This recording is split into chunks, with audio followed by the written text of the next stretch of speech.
La globalización y la universalidad no van de la mano, son más bien excluyentes. La globalización se da en las técnicas, en el mercado, en el turismo, en la información. La universalidad se da en los valores, los derechos de las personas, las libertades, la cultura, la democracia. Jean Baudrillard.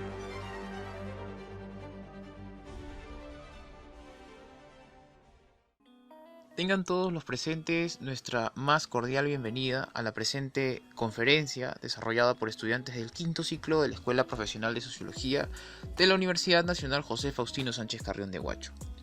En esta oportunidad les traemos como tema principal los efectos de la globalización en la sociedad, emergencia de nuevas identidades y comunidades, desarrollada en la asignatura de Sociología Cultural y los Fundamentalismos, bajo la docencia del licenciado Guillermo Agama Fernando.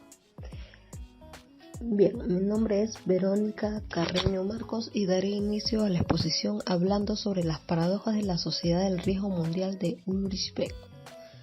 Ulrich Beck, 1944-2015, fue un teórico alemán sobresaliente en el pensamiento sociológico de la última década. Además fue quien acuñó el concepto de sociedad del riesgo. Su obra que lo catapultó a ser reconocido fue La Sociedad del Riesgo de 1986, y obra que por supuesto salió poco después de la crisis de Chernobyl, ¿no? Aunque fue redactado mucho antes. Más adelante, en 1998, saldría La Sociedad del Riesgo Global o Sociedad del Riesgo Mundial, que fue una especie de compilación más compleja, con más términos, un poco más actual. El gran aporte de esta obra de la sociología se halla dividida en tres partes. Primero habla sobre el volcán civilizatorio, que habla sobre los contornos de las sociedades del riesgo. El otro punto es la individualización de la desigualdad social, que habla sobre la destradicionalización de las formas de vida en la sociedad industrial. Y por último, la modernización reflexiva, que es hacia la generalización de la ciencia y la política. Así entonces, partiendo de esta premisa, entramos a la sociedad del riesgo. Beck tenía la clara intención de conocer y ahondar científicamente en lo social, preguntarse y encontrar una respuesta al porqué de ese mundo social, al esto es así unido al por qué es así. Sabemos que el mundo es demasiado complejo y cambiante, donde se incrementan las crisis y emergen situaciones nuevas. Es por eso que no deja de sorprendernos con acontecimientos y paradojas. Es así como este sociólogo iba alistando el camino para establecer conexiones con el objetivo de hacernos entender lo que está ocurriendo en las sociedades actuales, así como poner a la vista el pasado que aún predomina y el futuro que ya empieza a perfilarse. Bien, los puntos y conceptos que empezaremos a tratar son en sí temas generales que engloban la obra de Beck, temas que son de fundamental importancia conocer, explicar y hablar. Entonces empezamos por la globalización. En palabras del propio Beck, la primera modernidad es la noción de una sociedad que se constituye en el marco de un Estado-nación, caracterizada por el empleo y una política de estado de bienestar, constituida por entidades colectivas preexistentes, relativamente homogéneas y definidas por el mito del progreso, con la seguridad de que cualquier problema causado por la industrialización pueda ser superado. Este modelo, cuyo auge se vio en la posguerra de 1945, es puesto en tela de juicio debido a la radicalización de la modernidad, ¿no? De una modernización llamada globalización. Así entonces se define la segunda modernidad.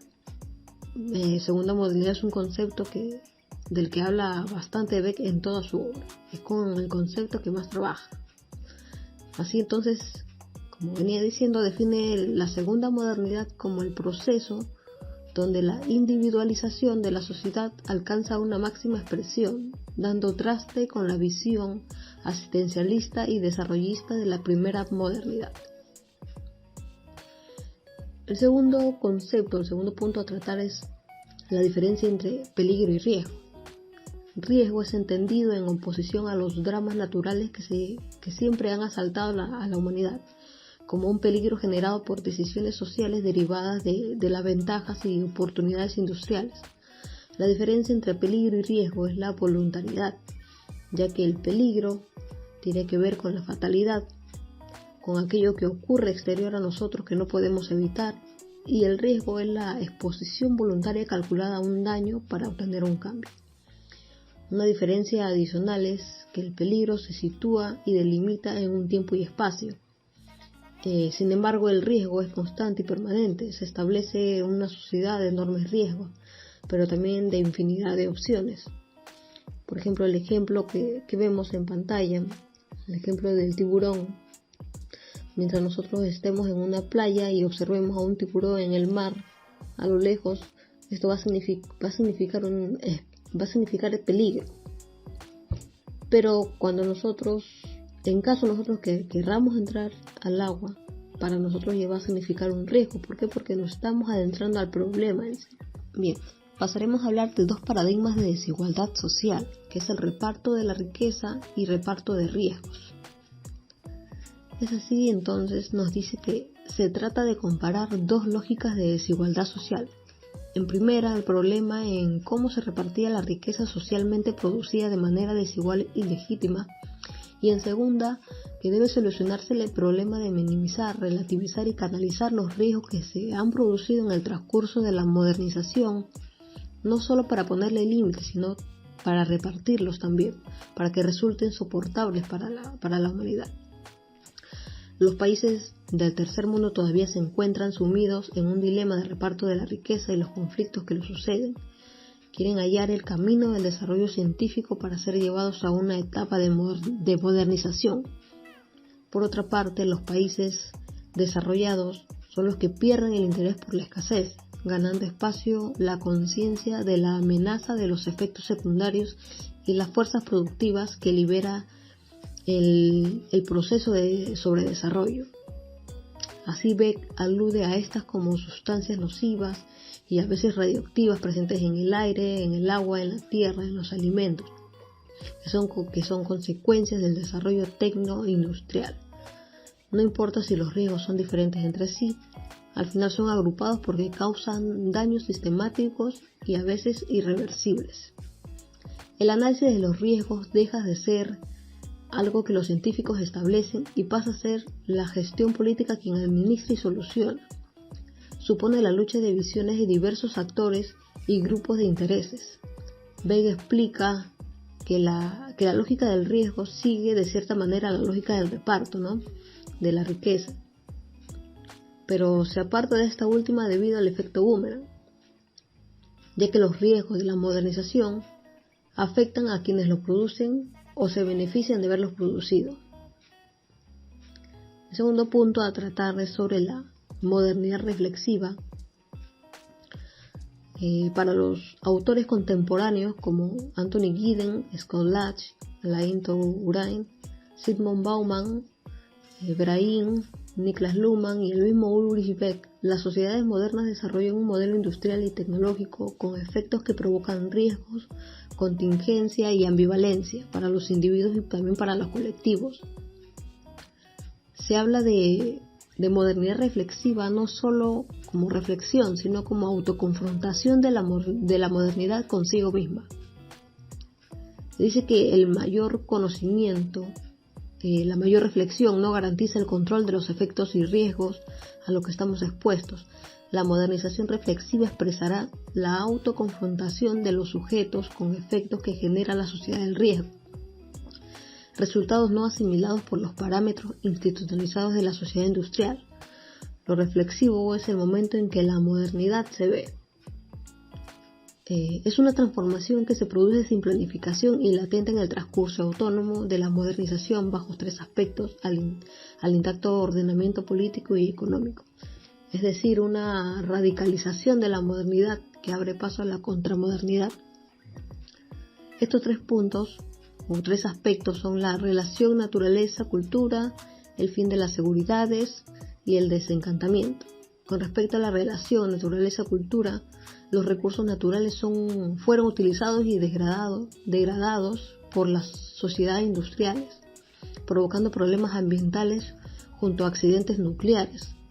Así entonces se ha privilegiado el crecimiento industrial, su cultura y valores sobre el cuidado del medio ambiente.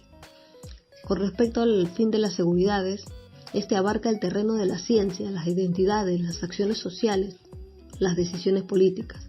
La seguridad aquí es cuestionada ante la falta de poder político del Estado como garante y referencia de la identidad nacional y de los problemas a que se enfrentan los grandes privados.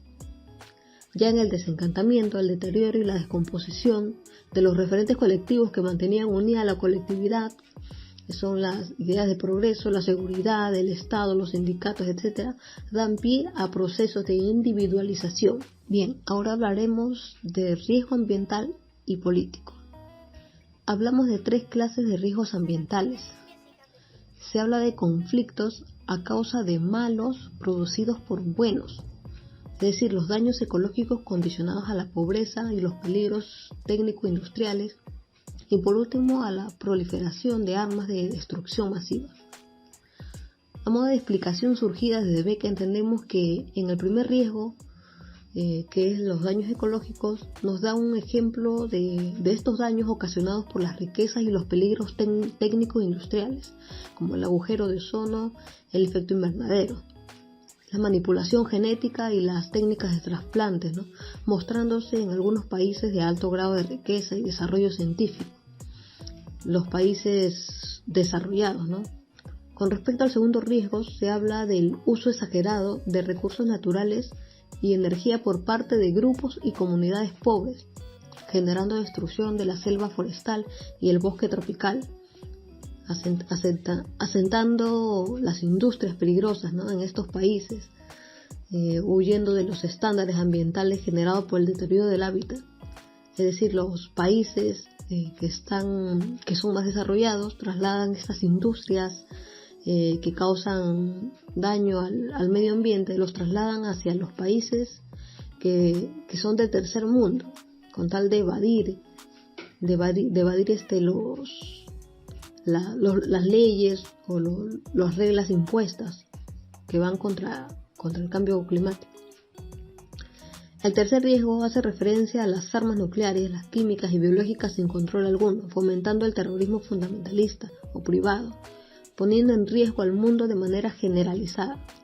Es decir, se generan conflictos por el agua, por el petróleo y entre otros, convirtiéndose en una fuente de inconformidad. Pasando ya al riesgo político, aquí no hay consenso y orden, no hay ni orden ni consenso. La política es el centro de las discusiones. Cuanto menos riesgo se conozca de manera pública, más riesgo se produce y vulnera a los actores, instituciones y también países. Se debe buscar entonces sus orígenes y encontrar las soluciones para enfrentarlos.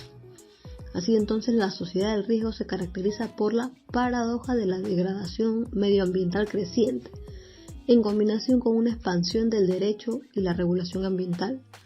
Incongruencia tácita, pues esto no garantiza ni un mayor conocimiento del deterioro ni la prevención del daño.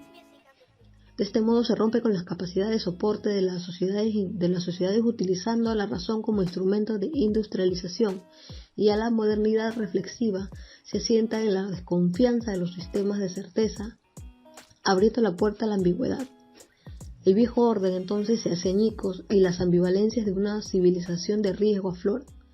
Así la sociología guiará la investigación hacia cómo nos afecta. La gran paradoja para Beck es que no son las crisis sino los triunfos del capitalismo lo que producen estas nuevas sociedades, como la modernidad reflexiva. Por ello desintegra y sustituye los supuestos culturales de las clases sociales por formas más individualizadas de la desigualdad social. Esto no significa la desaparición de las clases, sino la profundización de la desigualdad social, ya que no queda adscrita a ninguna de ellas en particular, sino que es diseminada temporal, espacial e individualmente. Soy María Ortega Villanueva y les voy a hablar sobre la ambigüedad, individualización y su política. Primero tenemos a Anthony Giddens, que nos dice que se define el sistema experto como sistema de logros técnicos o de experiencia profesional, que organiza grandes áreas del entorno material y social en el que vivimos, que están vinculados a los mecanismos de fiabilidad. Bueno, lo que quiere decir es que los sistemas expertos nacen como resultado de las revoluciones científicas, del incremento del conocimiento técnico y el consecuente incremento de especialización, siendo así estos sistemas universales que no dependen del contexto, pero establecen relaciones a lo largo del tiempo y del espacio.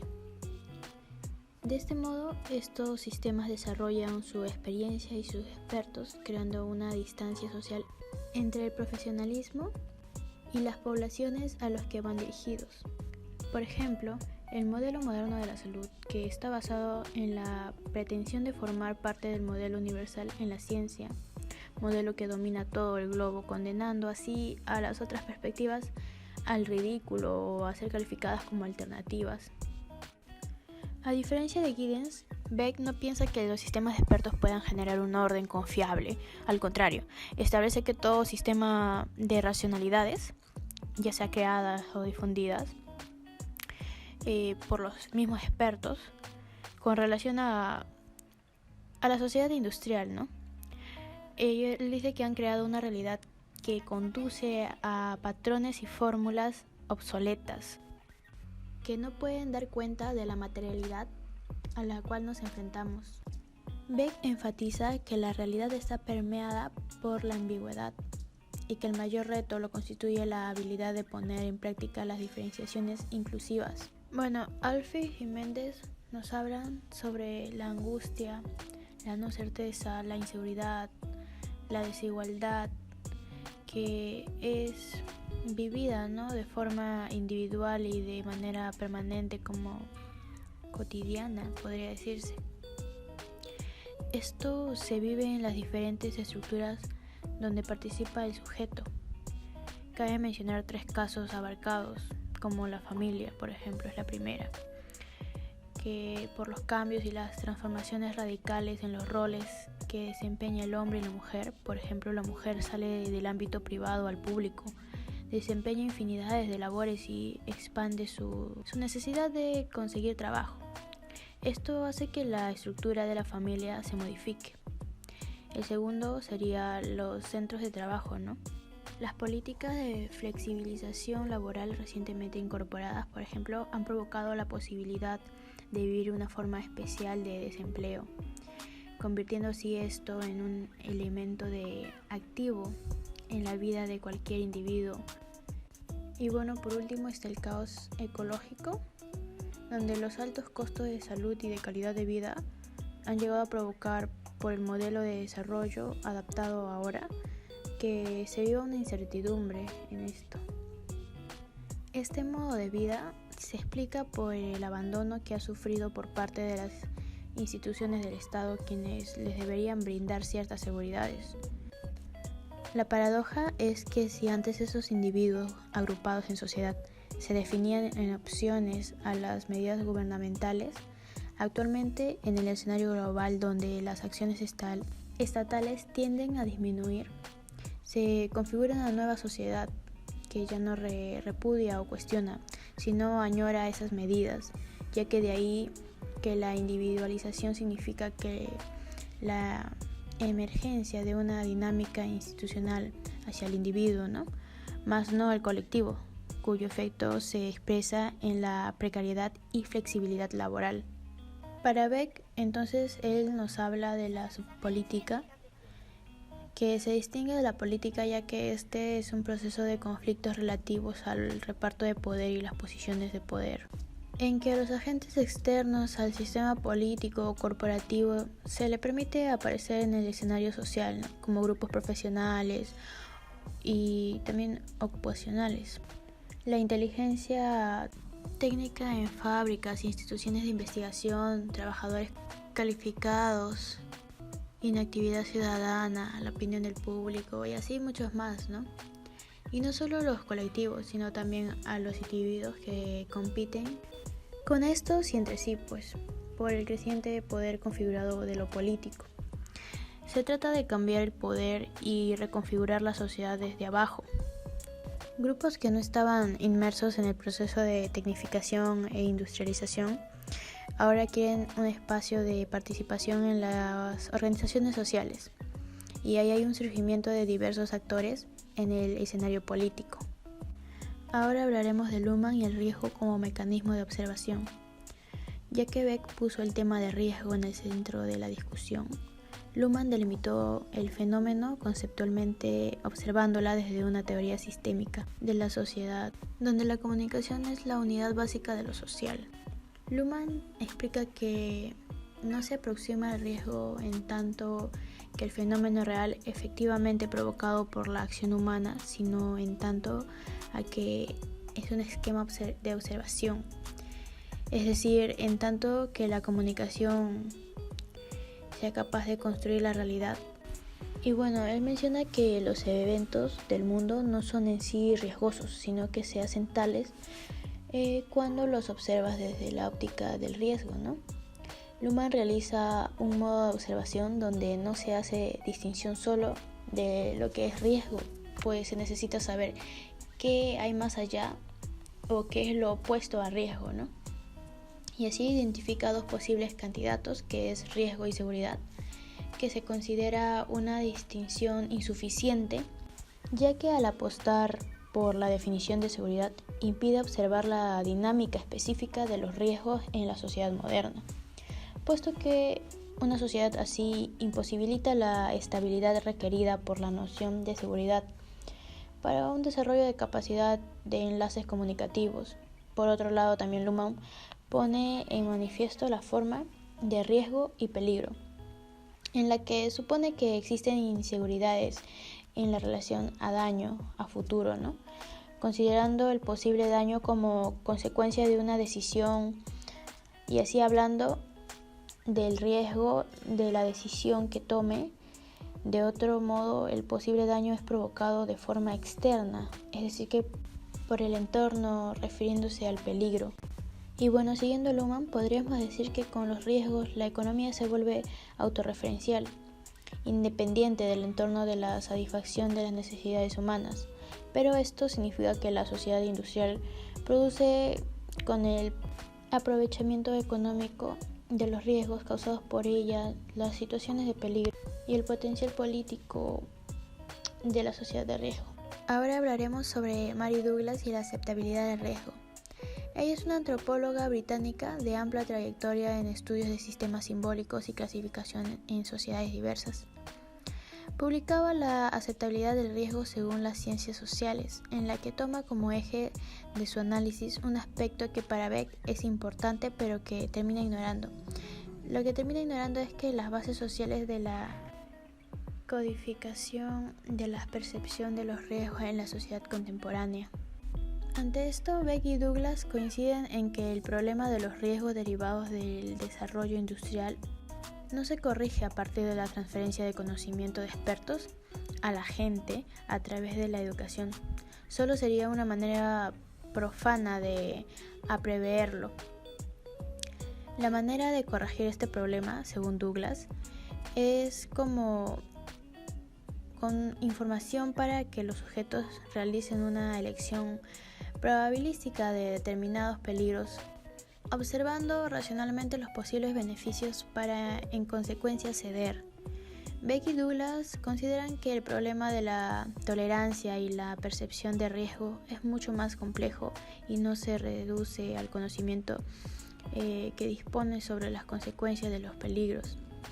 Douglas considera que la percepción también depende de las nociones de justicia que deben estar presentes en una sociedad, involucrando nociones de ética, moral, de credibilidad institucional que pueden variar de sociedad en sociedad. También para ambos autores vinculan la distribución de riesgos con las líneas de desigualdad social. Douglas trabaja en un concepto más amplio al no solo centrarse en los riesgos derivados del desarrollo técnico-industrial, sino también en la percepción del peligro vinculado a catástrofes naturales. Bueno, ahora hablaremos sobre las críticas de Jeffrey Alexander, quien considera que los puntos centrales de la sociedad de riesgo no es más que un discurso mítico.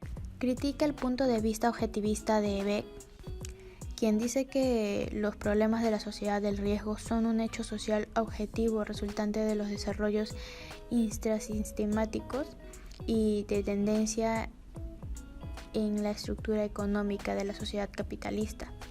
Así como frutos del desarrollo tecnoeconómico, Jeffreys sugiere que Beck no explica la brecha entre los riesgos objetivos y la percepción social de lo mismo. Es decir, si los riesgos derivados del desarrollo industrial existen objetivamente desde el principio del siglo, ¿por qué ahora se han formado una conciencia de riesgo y una cultura del mismo? Para Beck trata de explicar que existen riesgos invisibles y menos reversibles, a lo que Jeffrey observa que no sabría por qué invisibilidad generaría una consecuencia de masa. Por lo tanto, es una teoría precaria.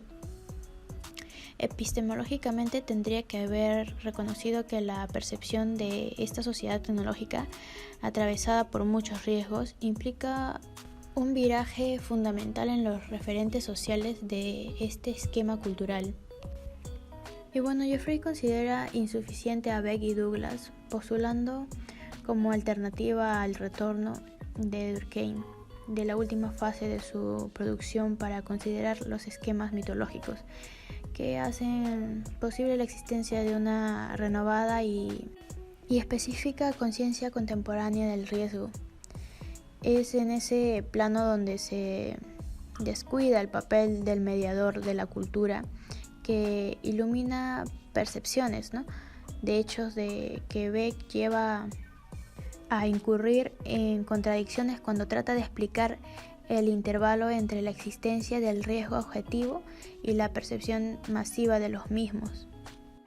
Reflexiones finales. El primer punto es el fenómeno del cambio climático, que no solo es un proceso de un tratamiento sociológico por ser resultado de la acción humana, pues en relación con este existe otra dimensión del fenómeno que convierte a este tipo de problema como el calentamiento terrestre en un tema sociológico que sus características son como riesgos.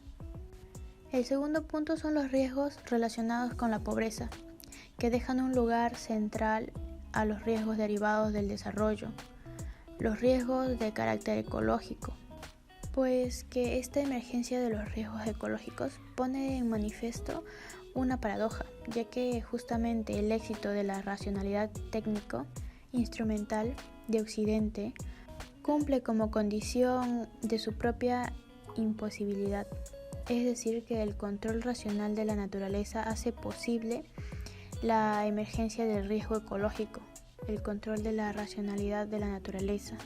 Como tercer punto, en la actualidad, más ciencia no significa más seguridad. Así el riesgo característico de nuestra época invade el ámbito mismo de la ciencia.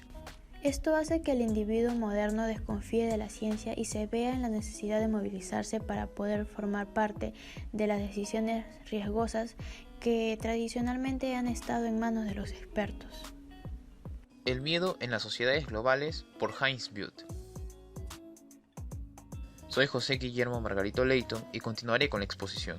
Para entender mejor e ir a fondo de lo que está postulando Heinz Butte con su sociedad del miedo, nos hemos dado la tarea de poder contrastar con 5 diferentes ramas, 5 diferentes disciplinas y tomando diferentes autores que hasta el momento hemos estudiado, ¿no? Pasando por la filosofía, la biología, la misma sociología, la psicología y finalizando con la política. Para muchos de nosotros, Heinz Butte es un nuevo teórico y bueno, nace en el año 1954 en Wuppertal, Alemania. En la actualidad tiene 67 años de edad. Estudió teología católica en la Universidad de Tübingen. Es un destacado filósofo ya que tiene un doctorado, psicólogo y sociólogo de los más destacados dentro del habla alemana. Su inclinación teórica es humanista. Cuando hablamos del humanismo se nos viene a la mente los escritores como Giovanni Boccaccio o Francisco Petrarca, ¿no? El humanismo va a venir a ser este movimiento intelectual, filosófico, que va a buscar romper con la tradición escolástica, contra el medievalismo, que estaba basado en una coordinación entre fe y razón. El humanismo le daba la relevancia a la razón y la integridad humana como principal fuente de su base de estudio. Dentro de la obra que vamos a tratar de Heinz Butte, tenemos a La Sociedad del Miedo, que en su idioma original es publicada en el año 2014, pero en el año 2017 se publica la traducción de esta obra. En esta obra, él busca comprender una situación social averiguando las experiencias de los hombres, sobre todo los que amoldan las estructuras sociales y las actitudes individuales. Dentro podemos encontrar el concepto de miedo, que va a basarse en lo que recoge lo que las personas sienten, lo que es importante para ellos, lo que esperan de las personas y lo que les lleva a la desesperación. Cuando nosotros hablamos de desesperación, vamos a hacer un llamado a uno de los máximos representantes de la filosofía occidental, considerado como el padre del pesimismo filosófico, y estamos hablando de Arthur Schopenhauer, con cuya frase aperturaremos su postulado: quien ha perdido la esperanza, ha perdido también el miedo. Tal es el significado de la palabra desesperado. Arthur Schopenhauer. Dentro de la obra El mundo como voluntad y representación, traducido por Pilar López en el año 2004, Arthur Schopenhauer nos dice que el mundo es miserable y que los individuos vienen a sufrir en él. Es cuestión de la voluntad del ser humano desear o anhelar objetos o situaciones que en muchas oportunidades ellos no van a poder cumplir. En otras palabras, la voluntad es un hacedor de deseos para los individuos, que de no ser cumplidos generan frustración, miedo y desesperación. Dentro de lo postulado por Arthur Schopenhauer, nos decía que debíamos optar por una vida sobria o por el arte y la música para poder contrarrestar este exceso de deseos de la voluntad en nosotros. Tomando parte del concepto que tiene Heinz Butte sobre la globalización, es la misma globalización la que va a generar nuevas competencias y exigir más a los individuos para permanecer en sus posiciones. Los individuos dentro de esta globalización, dentro de esta sociedad actual, van a tener miedo a quedarse sin nada. Para tener un ejemplo claro de lo que estamos tratando de explicar con la sociedad del miedo de Heinz Butte y la globalización, imaginemos la teoría de Niklas Luhmann cuando nos habla del sistema entorno. Nosotros nos encontramos dentro de un determinado sistema. Este sistema está rodeado de un entorno. El entorno es este conjunto de ideas que forma la globalización. Esta globalización va a generar una homeostasis, ya que el sistema va a tener que acudir a la adaptabilidad para prevalecer ante la globalización. Y es a través de esta globalización, este efecto del entorno en el sistema, donde el mismo sistema va a tener que acudir a la emergencia de nuevas capacidades, de nuevas competencias. Es por eso que aquí quiero mencionar lo que ya explicó mi compañera que me antecedió cuando se refiere a los sistemas técnicos o de experiencia de Giddens, ¿no? Porque si nosotros continuamos imaginando este sistema alterado por la globalización que forma parte del entorno, haciendo uso también de la teoría de Niklas Luhmann, este sistema va a acudir a la emergencia de nuevos sistemas con nuevas competencias para prevalecer ante este proceso de adaptabilidad que le impone la globalización. Entonces, cuando surge este nuevo sistema que ha emergido para poder prevalecer dentro de la globalización, se generan abismos sociales entre esfera y esfera, entre los que se capacitaron y entre los que no, lo que César Hildebrand denominaría como un abismo social. ¿Por qué surge un abismo social? Porque los que se encuentran capacitados van a alcanzar un nivel socioeconómico y de prestigio diferente a los que no se han capacitado. Es por ello que, retomando el tema de Heinz Butte, nos menciona que el miedo es considerado como una realidad anímica de las clases medias actuales, o sea, inseguridad, porque el miedo dentro de las sociedades va a ser esta inseguridad que van a tener las clases medias de no descender en la escala socioeconómica, en la escala social. En cualquier tipo de privilegio que han ganado con esfuerzo, van a temer perderlo. También se puede afirmar que es la misma globalización la que va a generar estos abismos sociales, estas diferenciaciones sociales, lo que las hace que vivan en una incertidumbre constante. Las personas temen descender en la escala social. Cada individuo que actúa en su día a día trabajando con ardua labor para alcanzar lo que tiene, va a vivir en un temor persistente, en un temor constante.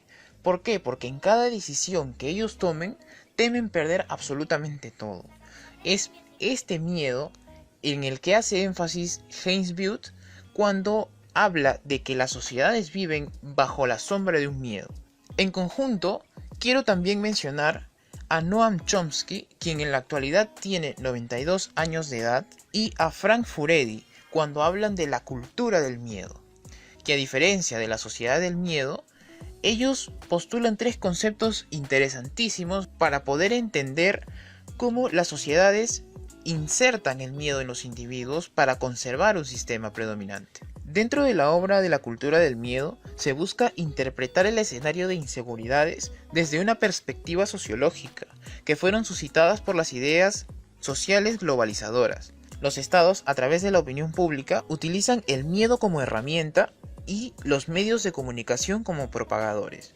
Con esto se nos viene a la mente 2 teorías interesantísimas dentro del neomarxismo, y estamos hablando de Althusser con los instrumentos del Estado y Antonio Gramsci con las hegemonías dominadoras de los sistemas. A través de estos dominios de sistema, vamos a hallar el concepto que nos brinda Noam Chomsky cuando nos habla del miedo construido. ¿Por qué? Porque los mismos sistemas van a ser quienes inserten el miedo en los individuos para conservar el sistema predominante. Son los estados los que van a hacer que nosotros sintamos miedo de nuestro entorno para mantener todo bajo control. Dentro del segundo concepto que nos brinda Noam Chomsky y Frank Furedi dentro de la cultura del miedo, tenemos el miedo emergente. El miedo emergente va a estar basado en la fundamentalización interna del individuo cuando escucha algo en la calle, por ejemplo, y es parte de su propia susceptibilidad el creer o no de lo que se está diciendo. Y el propio individuo es el que construye internamente su miedo. A diferencia del miedo construido, que es adrede por el mismo Estado, el que inserta el miedo en los individuos para conservar el sistema. Finalmente tenemos la falta de miedo, que es parte de los individuos que se mantienen al margen de la participación social. Y es que estamos hablando de algo que se relaciona bastante con la fenomenología de Edmund Husserl. Al igual que mencionaba, no existen los fenómenos sin antes verlos. De igual forma, los individuos no tienen miedo si no ven lo que está sucediendo alrededor. Por otra parte, tenemos a quien se menciona dentro de la obra de James Butte, que es Theodor Geyer, que nos menciona que en vísperas del ascenso al nazismo, la población alemana tuvo miedo y esto la hizo acudir a los movimientos sociales. Esto ya empieza a obtener una conceptualización más interna de los individuos, que vamos a verla en la siguiente diapositiva.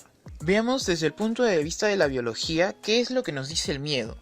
El miedo es un esquema adaptativo y constituye un mecanismo de supervivencia y de defensa surgido para permitir al individuo responder ante situaciones adversas con rapidez y eficacia. Con esto queremos decir que el miedo, dentro del punto de vista de la biología, hace que los individuos reaccionen debido a la capacidad de respuesta de los individuos. Y es aquí donde nosotros vamos a acudir al ámbito de la psicología para poder entender cómo repercute el miedo reprimido de parte de los sistemas en nosotros. Tenemos a Burrus Frederick Skinner, quien es uno de los precursores del condicionamiento operante. Nos dice que la conducta va a regular a la cultura y a la vez la cultura va a determinar una sociedad.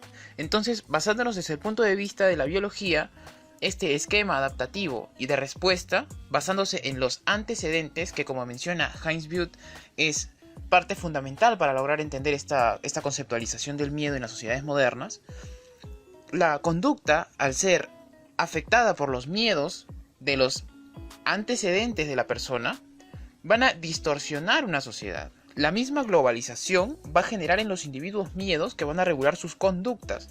Es por eso que consideramos oportuno hacer mención del teórico. Los individuos, a través del miedo y con los antecedentes negativos, generan fobias. Esto distorsiona las sociedades y las formas de acción que tienen. Antes de darle pase a mi compañero, quiero hablar y relacionar directamente la sociedad del miedo postulada por James Butte con la emergencia de nuevas comunidades y entidades. Como tenemos aquí en la imagen, en la parte izquierda tenemos a Simone de Beauvoir, muy conocida por muchos de nosotros, principalmente por el aporte que tuvo, la colaboración que tuvo a la teoría existencialista de su esposo, quien fue Jean-Paul Sartre, ¿no? Y también se le considera principal aportante en cuanto a la relación y contraste que tuvo en el feminismo con el marxismo. Ella mencionaba que la mujer en aquel entonces estaba subordinada por el hombre.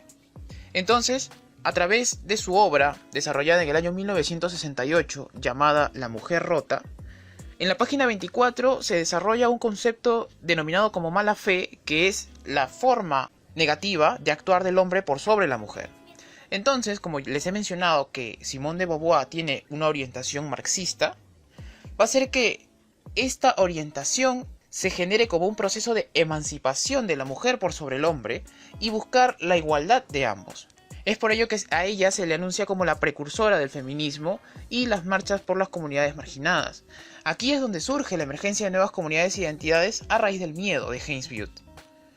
Por otro lado tenemos a Antonio Gramsci, quien es un filósofo político y sociólogo, considerado en conjunto con el acontecimiento del Bienio Rojo, porque los consejos de fábrica eran estos conjuntos de trabajadores que se agrupaban para protestar por los derechos de los trabajadores. Este acontecimiento se desarrolla principalmente y bajo la premisa de la protesta por las horas laborales. Los consejos de fábrica se desarrollaron a raíz del año 1920 aproximadamente, y a lo largo de Italia, en cada fábrica empezaron a emerger estas pequeñas comunidades de trabajadores organizadas. Entonces, los administradores, que eran las personas, bueno, no los burgueses, los capitalistas, ejercían abuso e insertaban el miedo en los trabajadores para mantenerlos dentro de las horas laborales, sometiendo así sus propios derechos. Es por esto que esta movilización, denominada como Bienio Rojo, es este conjunto de consejos de fábrica a lo largo de todo Turín, Italia, emergente en el año 1920, que genera que los trabajadores protesten por sus derechos a lo largo de todo el país. Este acontecimiento tuvo inmerso a cerca de 800.000 personas, 800.000 trabajadores, constituidos cada fábrica por su consejo. Aquí es donde, a raíz del miedo e inserción de la predominancia y sometimiento de los derechos de los administradores para con los consejeros de fábrica o los mismos proletarios que trabajaban dentro de las industrias, emergen como sindicatos. De aquí surgen los sindicatos de trabajadores. ¿Y por qué mencionamos a Antonio Gramsci? Porque Antonio Gramsci fue el autor que sirvió de referencia gracias a la ideología que compartía con Marx en aquel entonces. La emancipación del individuo por el individuo. O sea, estamos hablando de una síntesis marxista. Como ya se ha anunciado, veremos la perspectiva del miedo de James Beard, ¿no?, desde una perspectiva más amplia, pasando por la psicología, la filosofía, y en este caso hablaremos un poco acerca de la perspectiva sociológica que tenemos del miedo. Considerando que el miedo es un concepto que recoge lo que la gente siente, lo que le resulta importante, incluso llegando a considerar el miedo que recoge lo que la lleva a la desesperación en algunos casos. Ya que bajo estos postulados, si queremos comprender a nuestra sociedad, debemos analizar el miedo y la trascendencia que tiene para romper algunas barreras sociales. En este caso existen diversas variables del miedo, ¿no? Miedo a la pobreza, al terrorismo, miedo al pasado, al futuro, miedo al cambio. Y desde la perspectiva sociológica veremos el análisis del miedo basándonos en teorías de la misma materia o de la misma rama sociológica.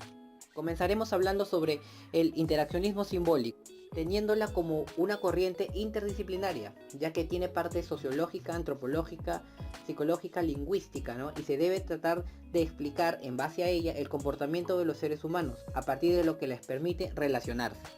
George Herbert Mead es uno de los representantes de esta perspectiva microsociológica. Para él, el individuo es el resultado de la interacción entre el individuo y la sociedad, de lo cual surge la mente, planteando que la mente surge cuando se da esta interacción, ¿no?, en base también a la experiencia social de las personas, haciendo mención de que muchas de las acciones humanas se dan como consecuencia a otras acciones que realiza el grupo, ya que cada grupo tiene un sistema de signos que simbolizan algo para aquel grupo, entendiendo que los elementos son signos que pueden entender a otros elementos, teniendo dos categorías: los significados y los símbolos. Partiendo de estas premisas, vemos que los actores sociales aprenden a interpretar subjetivamente los símbolos y los significados en base a su interacción social. En el curso de la interacción aprendemos a captar significados y las ideas brotan mediante la experiencia que el individuo pueda vivir. Se menciona también que las respuestas a este tipo de significados y símbolos son subjetivas, pero ¿de qué manera son subjetivas? Ya que se dan de una manera reflexiva, ¿no? Siendo que esto está interpretado según cómo los individuos orientan sus sentimientos, sus pensamientos y sus acciones hacia lo que están viviendo o el objeto represente para ellos.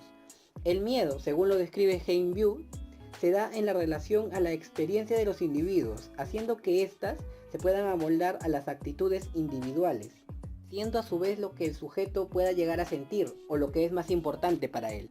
Un pequeño ejemplo acerca de cómo interactúa el miedo en base a esta perspectiva sociológica sería el miedo a un payaso, ¿no? Que se da en base a la experiencia que el individuo haya tenido con este mismo payaso, ¿no? Quizá un miedo de niño o asustarse por el maquillaje del payaso, y también a lo que su entorno le ha mostrado, una película donde los payasos son asesinos o seres malignos. De esta forma el sujeto va construyendo una idea acerca de su miedo. Cuando se menciona que es un proceso reflexivo, se refiere a que el sujeto interpreta la forma en que lo siente. Esto indica que existen diferentes interpretaciones, ya que para algunos un payaso representa el miedo, una fobia, un terror, para otros no. Siguiendo el ejemplo mostrado, el payaso representa un miedo para algunos, pero para otros sujetos es la representación del humor, de las risas, las bromas. Por ello, estas interpretaciones son sumamente subjetivas. Asimismo, los signos toman el significado que los sujetos le dan en relación a su interacción, representando algo en conjunto. Esto significa que los signos toman el significado que los actores acuerdan darle dentro de un sistema social. De esta forma, un conjunto de individuos le da la interpretación del miedo al payaso, creando así un conjunto acordado, ya que los individuos comparten su experiencia con los demás y lo que ésta significa para ellos. De esta manera, varios individuos, a través de la interacción, logran tener el mismo significado para el mismo símbolo. Los significados se manipulan y modifican mediante un proceso interpretativo desarrollado por las personas. Un ejemplo claro y sencillo de cómo estos símbolos van tomando un significado en cuanto a algo subjetivo y en términos de interacción, ¿no?, con los demás sujetos, se da en el tema del terrorismo, ya que el terrorismo, para muchas personas que conocen la historia y han escuchado los relatos de sus padres, de sus abuelos, que les narraban las acciones de estos terroristas, ¿no?, este sujeto va creando un miedo hacia este terrorismo y al momento de su interacción pues la va transmitiendo a otros sujetos, ¿no?, creando de esta manera un miedo integrando, dándole el significado de algo terrible que afecta a la armonía económica, política y social de su país. Pero al mismo tiempo, este terrorismo puede ser interpretado por una persona que no ha vivido esta etapa y que al contrario, las personas del terrorismo las han ayudado, como por mencionar un ejemplo nada más en el interior del país, ¿no? Esta persona la puede ver como una manera radical de vencer un sistema político arruinado por la corrupción, y en lugar de representar miedo, pues ser visto de una manera para salvar a su nación de todos estos males que le aquejan. Anthony Giddens desarrolla lo que conocemos como la teoría de la estructuración, considerada también como una teoría integradora, donde se establece una relación sujeto-estructura. Es decir, que tanto la estructura como el sujeto se influencian mutuamente, a través de prácticas recurrentes. Con esto se menciona que el sujeto no es un ser inerte dentro de la estructura, ni que puede realizar acciones sin sentido dentro de ella, sino que hay una relación recíproca entre ambos. Términos que decimos que lo que hace la estructura es otorgarle un molde al sujeto, pero a su vez estos sujetos tienen la capacidad para transformar la estructura. Estos cambios se dan a través de acciones individuales. Esto quiere decir que las estructuras son resultado de las prácticas sociales que realizan los agentes, y a la vez las prácticas sociales realizadas por estos agentes son las que realizan la modificación dentro de la estructura. También se debe mencionar que estas acciones pueden producir acciones deseadas y no deseadas, y el proceso social puede cambiar su sentido social. Para Anthony Giddens, los actores sociales son los que producen y reproducen las prácticas sociales y de este modo hacen posible que estas actividades den lugar al nacimiento de la estructura social. Llevando esta teoría al punto de vista de James Beard, cuando él menciona que el miedo se basa en la experiencia que sea vivida por el actor y se muestra como parte de su vida, ¿no? Sean estas experiencias buenas o malas, en este caso el actor produce las acciones por las que se da la acción de producir y reproducir el miedo, creando diversas estructuras sociales en base a esas acciones que le llegan a construir aquel miedo. En este sentido, los actores sociales van a producir y reproducir este miedo, pero a la vez van a intentar evitar este miedo, ya que el miedo que ellos han construido como una estructura los va a limitar, y estos actores van a buscar la manera de cómo deshacerse y desorientarse de este miedo. De este término podemos introducir otro de los postulados que menciona el sociólogo Anthony Giddens, cuando cambia el término actor por el de agente.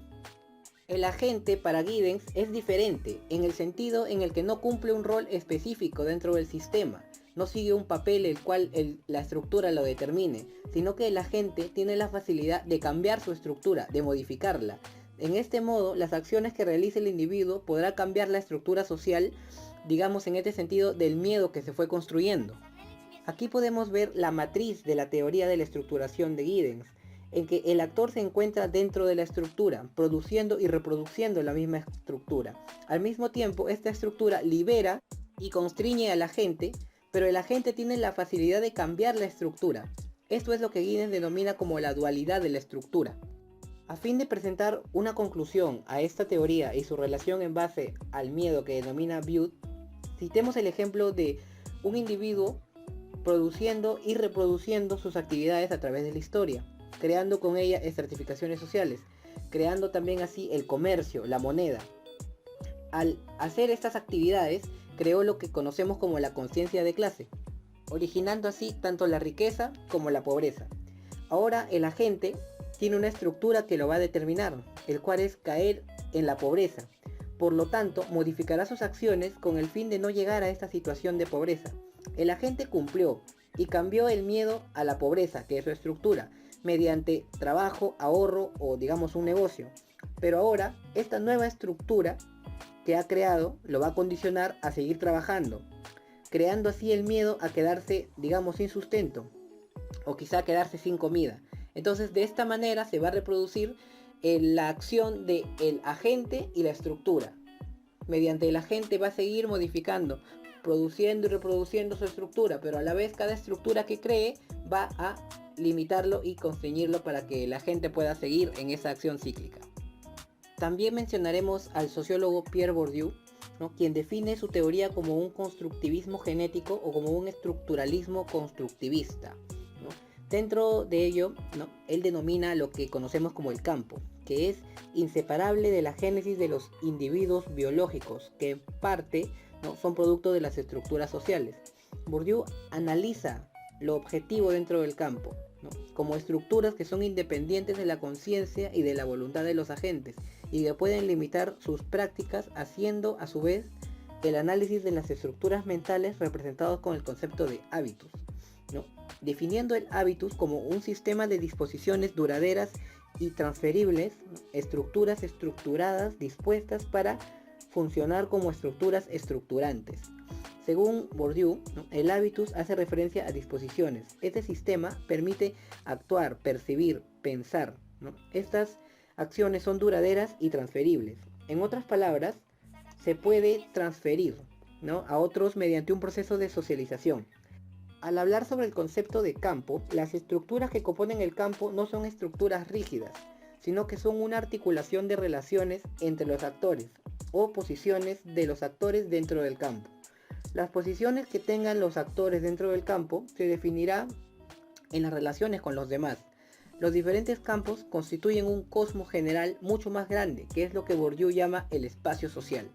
Dentro del espacio social tenemos distintos ámbitos, donde se desarrolla una lucha por distintos tipos de capital, llámese capital cultural, económico, social o simbólico. Al interior de los campos, los agentes que ocupan posiciones determinadas desarrollan estrategias para incrementar su capital y posicionarse mejor dentro del campo. Estas estrategias se definen por el lugar que se tiene en la estructura social dentro del campo. Llevando a cabo un análisis más completo, podemos ver que el hábitus es todo aquello que nos permite sentir, actuar, percibir y pensar. Bourdieu va a decir que el hábitus es lo social hecho cuerpo, y esto conduce al concepto de exis corporal, diciendo que a través de la existencia del hábitus, la existencia de cada clase se va imponiendo inconscientemente en un modo de clasificar y experimentar lo real.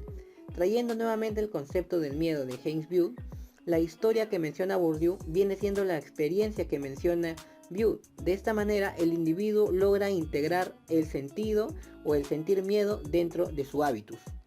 El hábitus, además de ser la experiencia y la historia de los individuos, también forma parte de la creación del ambiente social. Podemos llamar al hábitus como una estructura estructurante estructurada, ya que es una estructura que va a realizar el mundo social, pero a la vez ha sido estructurada por este mundo social en base a las acciones y a la interrelación que se tiene. Para sintetizar estas ideas, se presentará el ejemplo del miedo a la muerte. El hecho del miedo que tiene el ser humano acerca de dónde pasará por el resto de la eternidad su alma luego de la muerte, ¿no? Vemos que el hábitus, mediante las experiencias, recrea este miedo, así que el individuo utilizará su capital social y se unirá a otros sujetos que tengan la misma idealización del miedo a la muerte, transformando en aquel momento su realidad social, creando un paradigma eclesiástico. Y de esta manera se crean las religiones. Ya la estructura del hábitus ha creado otra estructura, la cual es esta religión. Encontrándose el hombre y su hábitus en el campo de la religión, el miedo hacia la muerte y a lo que le ocurrirá a su alma se desvanece, pero la misma religión le impondrá una serie de reglas, unas normas que debe seguir para que el miedo a esta incertidumbre de la muerte no regrese. El miedo llega a institucionalizar nuevos paradigmas dentro del sistema social, ya que el miedo del individuo genera la creación de nuevas identidades, como las religiones, ya que al crear religiones e instituciones eclesiásticas, los seres humanos van creando valores, normas, incluso leyes que van a regir el sistema social y hará que la sociedad global tome un cambio significativo. Estos cambios pueden crear revoluciones en el sentido eclesiástico, académico, incluso intelectual. Indudablemente, estos actos sociales causan consecuencias globales, generando efectos cambiantes dentro de la sociedad. Los cambios en el sistema social causará que emerjan nuevas identidades en materia de pensamiento y de acción, por ejemplo creando religiones y sus derivados radicales y conservadoras, ¿no? Se crean e interpretan valores, normas, cambiando incluso la identidad moral del ser humano, realizando cambios en su entorno. Esto ocasiona que las sociedades y las comunidades se vean afectadas por los efectos del miedo sobre el individuo, tanto en materia individual como colectiva. A continuación, se hablará acerca del miedo a los procesos electorales en el Perú, citando una situación que actualmente es cotidiana para nosotros debido a este proceso electoral en el cual nos encontramos. En primer lugar, es importante preguntarnos, ¿por qué votar? Este acto de votar se realiza con el fin de dar legitimidad a la persona que democráticamente asumirá el poder en el ámbito político del país, siendo la legitimidad importante porque sin ella no se puede gobernar.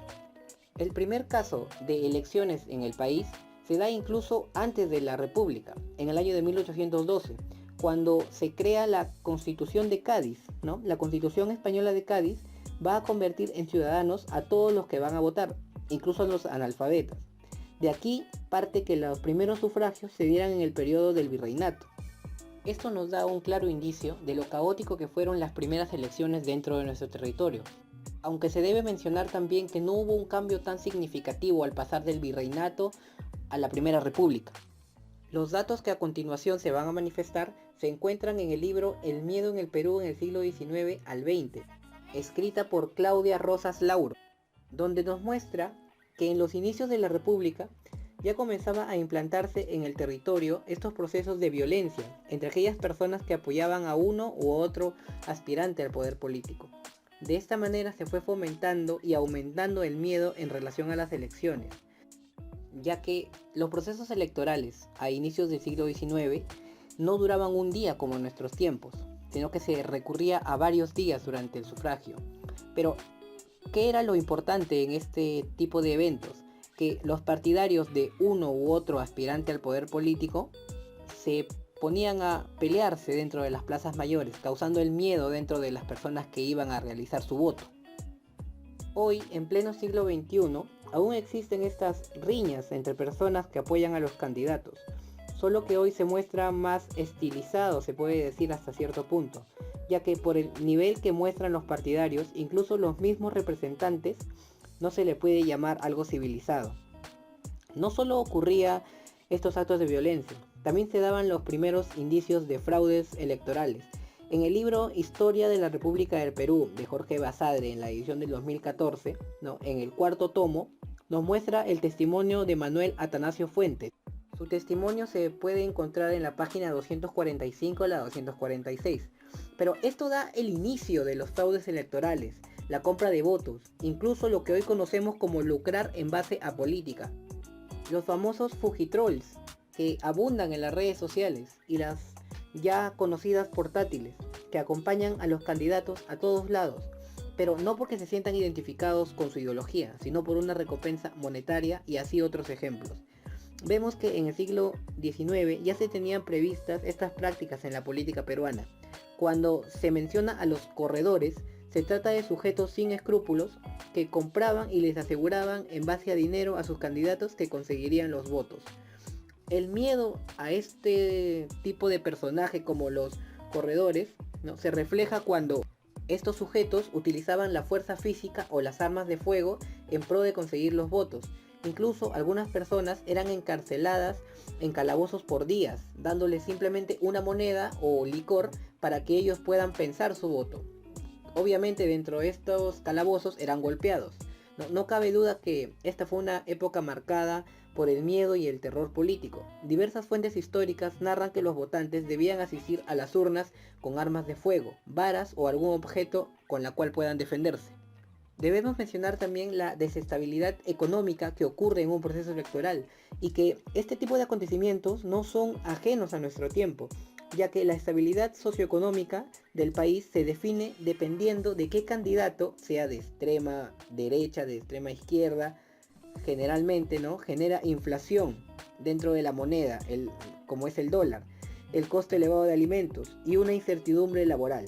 El miedo a tener hambre, a quedar en la pobreza y fracasar como nación se sigue incentivando hoy en día y es utilizado en su mayoría como un arma política con el cual atacar al contrincante, generando miedo y repulsión social hacia una ideología o hacia una persona en particular. Las acusaciones entre candidatos también eran algo recurrente en estas épocas, ya que se aprecia con claridad como unos contrincantes electorales, por citar a Echenique, Manuel Ignacio Vivanco y Domingo Elías, sacaban diversos argumentos para acusarse. Argumentos que pueden ir desde el maltrato físico, mal abusados y administrar mal la propiedad que tienen. El miedo que se genera en la población a raíz de esto es el miedo a la corrupción, miedo a que te roben lo que con tanto esfuerzo has conseguido.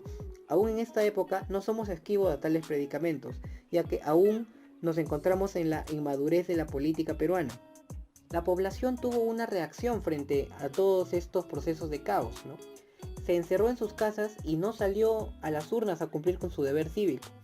Esto muestra un principio primitivo del mecanismo de lo que conocemos hoy como voto en blanco, Aquí se muestra un miedo inconsciente de por qué algunas personas no van a votar, o si queremos darle un término más técnico, estas personas representan el blanco y viciado o el no sabe, no responde que se presenta en las casas encuestadoras al revisar las preferencias políticas de los ciudadanos. Según palabras de la misma autora del libro que se hace mención en el video, el miedo y el terror, incluso a perder sus propias vidas, se asemeja a lo ocurrido con el grupo de extremistas de Sendero Luminoso. Por ello, se puede mencionar que el miedo al cambio político que se vive en la actualidad tiene unas bases muy bien fundadas, ya que los procesos electorales en el Perú y sobre todo la política en nuestro país siempre ha estado marcado por este tipo de actos y reacciones, que en lugar de hacer que el ciudadano se interese en la política para mejorarla y mejorar su situación y mejorar la situación del país, solo lo hace con un fin lucrativo o en su defecto lo aleja completamente de la misma, llegando incluso a extremos apolíticos. Si bien podemos afirmar que los procesos electorales en la forma en la que se realizaban han cambiado, ¿no?, gracias al avance de la tecnología, la abolición de la esclavitud, la implementación de los derechos humanos, entre otras cosas, todo ello ha hecho variar el proceso de sufragio. Incluso la reciente pandemia del COVID-19 ha ayudado a que se puedan introducir nuevos procesos de litigio. Aún con todo ello, el miedo que se fue formando en la mente del peruano durante ya casi 200 años de historia republicana sigue latente y no hay más que se pueda hacer. Después de todo, aunque la infraestructura y la manera de realizarlo haya cambiado, la esencia de la política peruana sigue siendo la misma. Por lo tanto, el miedo seguirá siendo el mismo. El miedo a la pobreza, a ser oprimidos, al terrorismo, a ser dominados socialmente, siguen presentes. Podemos ver ejemplos claros de esto, cuando en medida que las intenciones de voto favorecen a uno u otro candidato, el valor de las monedas comienza a desestabilizarse, subiendo y bajando su valor. Los mercados, tanto internos como externos, comienzan a alterar sus productos y la fuente de ingreso de ellos. De esta forma es como el miedo genera que emerjan reacciones dentro de los individuos, oponiéndose muchas veces a una ideología más que a una persona, causando marchas, revueltas con el fin de erradicar aquel miedo y no se llegue hacia la desesperación social. Ahora vamos a hablar acerca de la configuración de la cultura en la sociedad líquida, de Zygmunt Bauman. Nació en Poznan el 19 de noviembre de 1925. Fue un sociólogo, filósofo y ensayista polaco-británico de origen judío. Su obra, que comenzó en la década de 1950, se ocupa de cuestiones como las clases sociales, el socialismo, el holocausto, la modernidad y la posmodernidad. Además desarrolla conceptos como el consumismo, la globalización, la nueva pobreza y la modernidad líquida. En 2010, Bauman recibió el premio del Príncipe de Asturias de Comunicación y Humanidades. Dentro de sus obras podemos ver que la más conocida es Modernidad líquida y trata sobre el cambio de la modernidad de sólido a líquido. Este cambio funciona como una metáfora en el ámbito social, ya que las cosas ya no son sólidas dado que no se conservan en el tiempo. La liquidez representa la flexibilidad y la variabilidad del mundo. Luego tenemos su obra Amor líquido, que es un libro que se basa en la teoría de la liquidez, pero se enfoca en el amor y las relaciones sociales, en el mundo en el donde vivimos, en donde reinan las redes sociales y el contacto espontáneo, y en donde existe un creciente miedo a establecer relaciones duraderas y reales. Luego tenemos su obra Mundo Consumo. En esta obra, Bauman ofrece un análisis de la sociedad actual a través de sus hábitos de consumo que son potenciados por el sistema capitalista en el que estamos inmersos, en donde todos estamos en una constante carrera por nuestra satisfacción personal y descuidamos el comportamiento de nuestro entorno. Luego tenemos su obra Libertad, una obra interesante para conocer más sobre nuestra construcción como sujetos. En ella podemos ver la libertad de cómo las cosas abstractas tienen una relación entre el individuo y otros individuos y las cosas del mundo. La libertad individual y la capacidad de elección es vista como la libertad de consumo. Ahora hablaremos sobre su obra Modernidad líquida y sobre este concepto que él desarrolla. Bauman en su libro realiza una metáfora entre la sociedad moderna y las características físicas que poseen los fluidos, ya que es indudable que la sociedad actual en la que estamos viviendo pasa por una serie de cambios culturales, económicos y políticos producto de la posmodernidad, trayendo consigo consecuencias nefastas, ¿no?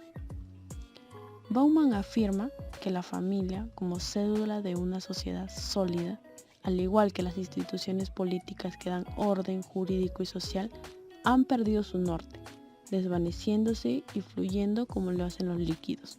Es por ello que en esta sociedad líquida podemos ver que existe una ruptura con las instituciones y las estructuras fijadas. Aquí podemos ver una comparación dentro de la modernidad de lo que es la modernidad sólida y una líquida. Dentro de la modernidad sólida vemos que todo es estático, duradero y fuerte. No son muy grandes los cambios que se pueden apreciar. Por otro lado, dentro de la modernidad líquida todo es muy inestable, temporal, y los cambios son muy rápidos. En esta obra también nos menciona que una característica es que las estructuras sociales son tan frágiles, incapaces de gobernar las costumbres y conductas ciudadanas, y que han perdido el valor por el respeto y la vida. Y que todas estas costumbres de los individuos han sido seducidas por un mundo facilista donde el dinero, las cosas materiales y los placeres es lo que impera. Es por ello que para Bauman la cultura moderna encuentra su estado de fluidez en la moda, ya que la moda nunca se limita a ser, sino que constituye un estado de permanencia de devenir que nunca pierde ímpetu. Es así como menciona que la moda de hoy no es progreso, porque no toma en cuenta los deseos y porque considera el progreso una fuerza arrolladora que demanda nuestra sumisión. Otro estado de fluidez que menciona Bauman es la globalización, en donde nos dice que es un fenómeno en donde el capital mundial y las políticas económicas de las superpotencias imponen condiciones de desigualdad en los países de poco desarrollo. Además, crean condiciones de inestabilidad en los estados y naciones, y esto origina problemas en la fuerza laboral, sometiendo libertades que los individuos han conquistado en el pasado y debilitan las estructuras de la familia, trayendo consigo migraciones de ciudadanos que sienten dichos problemas hacia tierras que les ofrecen mejores oportunidades. Es por ello que Bauman señala que la globalización rompe la jerarquía de culturas heredadas del pasado y desbarata el modelo de asimilación como evolución cultural naturalmente progresiva. Bauman también realiza una crítica a la filosofía del multiculturalismo, ya que para él la teoría no es necesariamente lo que se lleva a cabo, pues refuta lo que la teoría nos dice, ¿no? El de una convivencia armoniosa entre las culturas, ya que para él esta filosofía apoya las tendencias separatistas y antagónicas. Es por ello que dentro de esta obra vemos que para Bauman las relaciones humanas han sido el ámbito más afectado por la modernidad líquida, donde los roles sociales y las instituciones han cambiado para siempre, bajo el lema de uniones más libres y sin ataduras. Ahora vamos a hablar acerca del consumismo, del mundo consumo o la cultura consumista, en que estamos sometidos actualmente, ¿no? Nuestra sociedad. Bauman define el consumismo como un atributo de la sociedad conformado por individuos cuya capacidad de querer, desear o anhelar algo ha sido separada y alienada de ellos. Nos dice que el consumo ha desplazado al trabajo como principal actividad generadora de la sociedad.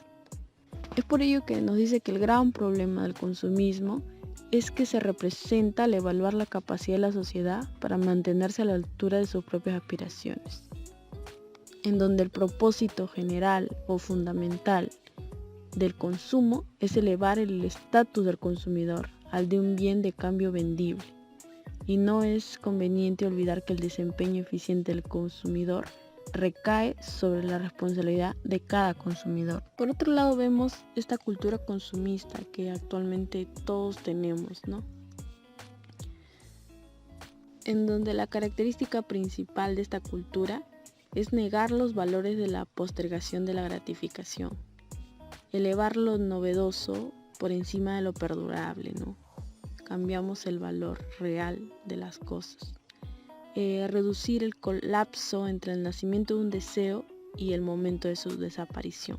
Esto genera que los sufrimientos más comunes en nuestra cultura actual se producen a causa del exceso de posibilidades, más que por el exceso de prohibición. Esta cultura consumista ayuda a promover un constante desafecto hacia la identidad adquirida y hacia el conjunto de necesidades que esta identidad define. Es por eso que actualmente vemos este apego hacia cualquier producto, hacia muchas cosas que no tienen tanto valor, si lo podemos ver así, ¿no?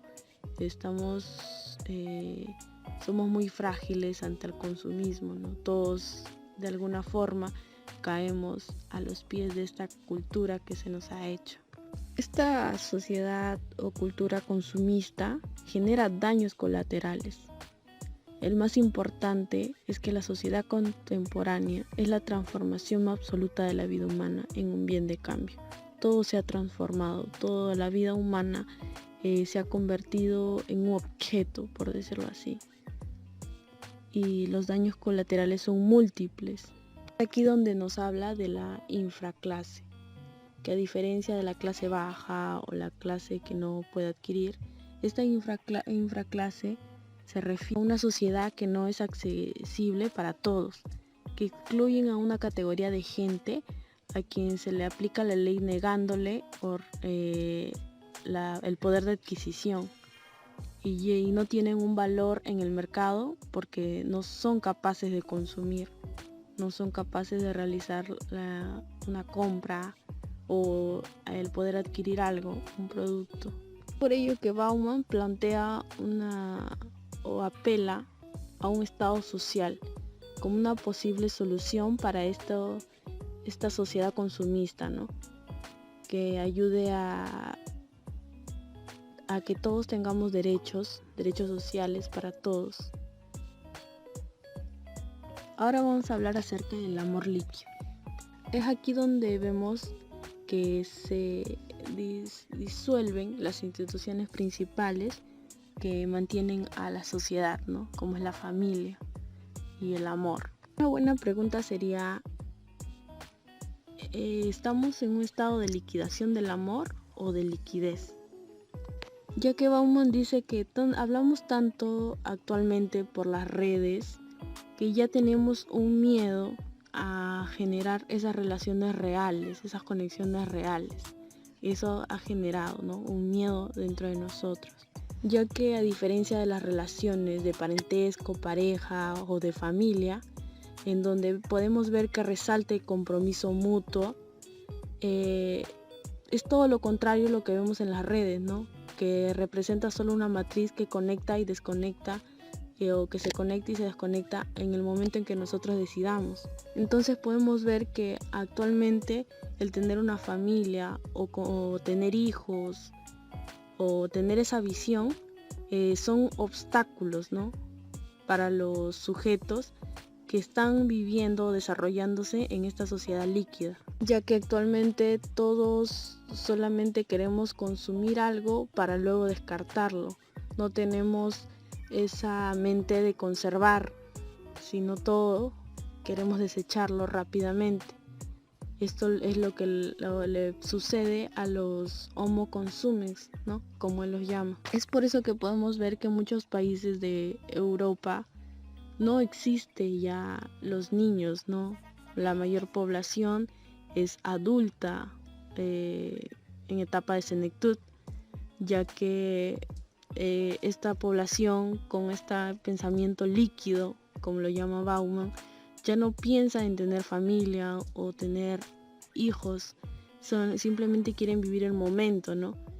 Esto es lo que es una sociedad de consumo, ¿no?, mercantilizada y en permanente movimiento.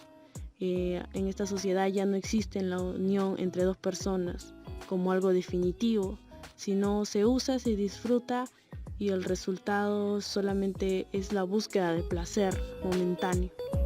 Muchas gracias.